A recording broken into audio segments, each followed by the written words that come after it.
अब बात होगी मोहब्बत के बहाने मजहबी फरेब की कहानियों की जो कानपुर की फिजाओं में घूम रही है। जरा सोचिए, मोहब्बत के बीच जब मजहब की दीवार ही क्या कम थी, जो इसके बीच में फरेब की कहानियां भी पैदा हो गईं। और अब इन फरेबियों पर चल रहा है पुलिस का डंडा। यही वजह है कि कानपुर के तथाकथित लव जिहाद मामले में हुई है पहली बार गिरफ्तारी। कौन है वो मजहबी फरेब के आरोपी, आप भी देखिए। उसमें हमारे सूची में जो आई थी कि शालिनी को यादव को विदेश भगाने के फिराक में लगे हुए हैं।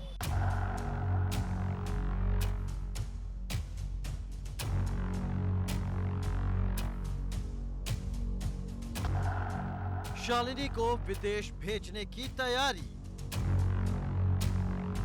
कानपुर के सनसनीखेज शालिनी यादव के तथाकथित लव जिहाद के मामले में अब नया मोड़ आया है।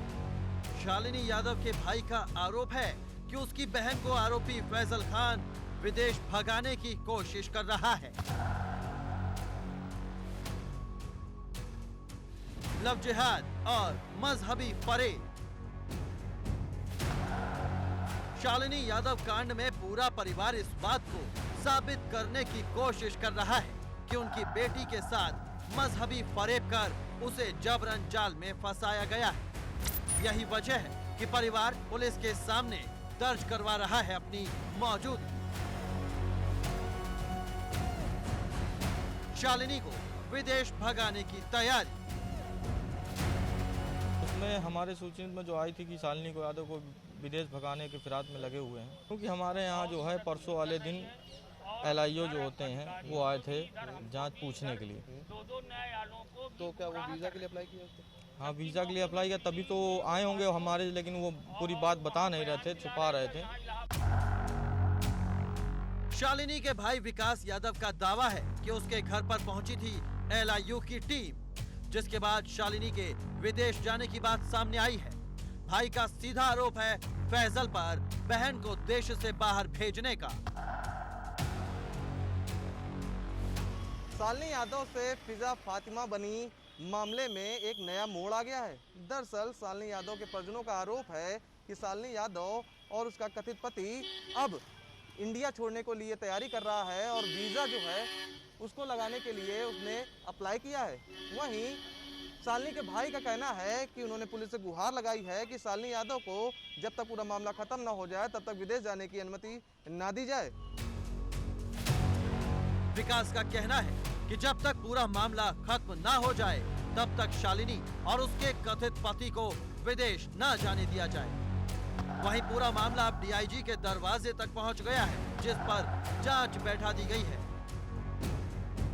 उन्होंने 2 प्रार्थना पत्र मेरे पास दिए हैं। एक, उन्होंने ये कहा है कि जो उनके इन्वेस्टिगेटिंग ऑफिसर हैं वो चाहते हैं कि किसी और IO को उनकी इन्वेस्टिगेशन दे दी जाए, क्योंकि वो पीड़ित पक्ष है। मैंने उनकी बात मान के उस इन्वेस्टिगेशन को एक दूसरे थाने पे मैं उसको ट्रांसफ़र कर रहा हूँ, ताकि अगर कंप्लेनेंट संतुष्ट नहीं है तो मैं उसको इन्वेस्टिगेशन को किसी दूसरी जगह से भी करवाने के लिए मुझे कोई प्रॉब्लम नहीं है।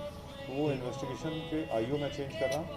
दूसरा, उन्होंने विदेश यात्रा के बारे में उन्होंने एप्लीकेशन दी है, जो CO LIU उसमें जांच करने में किस अधिकार क्षेत्र में हम उसको पासपोर्ट को या किसी चीज़ को रोक सकते हैं। कानपुर में लगातार एक के बाद एक लव जिहाद के मामले सामने आ रहे हैं। शालिनी यादव अकेली नहीं है, जिसके परिवार ने अपनी ही बेटी को बचाने के लिए कानून का दरवाजा खटखटाया है। कई और भी परिवार हैं जिन्होंने मजहबी फरेब के खिलाफ आवाज उठाई है। यही वजह है कि कानपुर में अब लव जिहाद के आरोपियों की गिरफ्तारी भी हो रही है।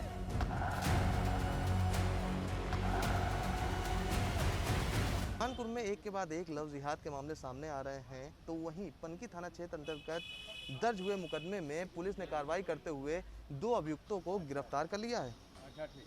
अगर पूरे मामले की बात की जाए तो पीड़िता के पिता का आरोप है कि 2 युवकों ने उनकी बेटियों को पहले दोस्ती की और अपने प्यार में फंसाया और उसके बाद पूरी घटना को अंजाम दिया। वहीं पूरे मामले पर अधिकारियों से मुलाकात के बाद मुकदमा दर्ज हुआ था, जिसमें पुलिस ने कार्रवाई करते हुए जूही निवासी मोहम्मद आमिर और नौवस्ता निवासी मोहम्मद मोहसिन को गिरफ्तार कर लिया है। हालांकि अधिकारियों का कहना है कि पूरे मामले पर CO द्वारा जांच कराई जा रही है और जल्द से जल्द कार्रवाई की जाएगी। कानपुर में लव जिहाद में पहली गिरफ्तारी। पनकी में दर्ज हुए मामले पर पुलिस ने कार्रवाई करते हुए 2 आरोपियों को गिरफ्तार किया है, जिसके बाद अब लव जिहाद का ये बवाल और बढ़ गया है। लव जिहाद मामले में 2 आरोपी गिरफ्तार। पुलिस ने जूहीलाल कॉलोनी के मोहम्मद आमिर और नौबस्ता के मोहसिन को गिरफ्तार कर जेल भेज दिया है। जूहीलाल कॉलोनी का मोहम्मद आमिर गिरफ्तार, नौबस्ता का रहने वाला मोहसिन भी गिरफ्तार। कानपुर में मजहब फरेब की लव स्टोरी की लिस्ट बड़ी लंबी है। उस लिस्ट में नाम मौजूद था जूहीलाल कॉलोनी के आमिर और नौबस्ता के मोहसिन का। यही वजह है कि अब दोनों मामलों में गिरफ्तारी भी हुई है। पनकी में भी एक लव जिहाद से जुड़ा मामला सामने आया था, जिसमें पीड़िता का आरोप था कि जूही निवासी मोहम्मद आमिर और मोहसिन ने उसे और उसकी बड़ी बहन के साथ पहले दोस्ती की और फिर शादी करने की बात कही, लेकिन छोटी बहन को इसकी भनक लगी तो वो इन लोगों के चंगुल से बच निकली, लेकिन बड़ी बहन ने शादी कर ली। वहीं पिता का कहना था कि शादी के बाद से लगातार आमिर उनसे रुपए की डिमांड कर रहा है और ना देने पर जान से मारने की बात कह रहा है। इस पूरे मामले में आईजी से गुहार लगाने के बाद मुकदमा दर्ज हुआ था, जिसमें तेजी दिखाते हुए पुलिस ने 2 आरोपियों को गिरफ्तार कर जेल भेज दिया है और आगे की कार्रवाई की बात कही है।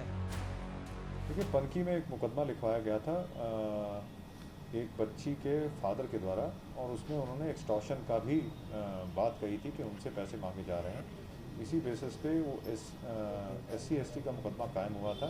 सीओ उसकी इन्वेस्टिगेशन कर रहे हैं और उसमें एक्सटॉर्शन की धारा की बढ़ोतरी की गई थी। उसी बढ़ोतरी के बाद 2 व्यक्तियों की गिरफ्तारी हुई है और उनको गिरफ्तार करके न्यायालय में पेश किया गया, जहां से उनकी 14 दिन की रिमांड है। फरेब अगर मजहब के नाम पर हो तो गुनाह और भी बड़ा हो जाता है। यही वजह है कि लव जिहाद के मामलों में सरकार की सख्ती के बाद अब पुलिसिया कार्रवाई भी तेज हो चुकी है। ऐसे में उन फरेबियों का बचना मुश्किल है जो मजहब के नाम पर बेटियों को धोखा दे रहे हैं। प्रभात अवस्थी, कानपुर, ABP गंगा।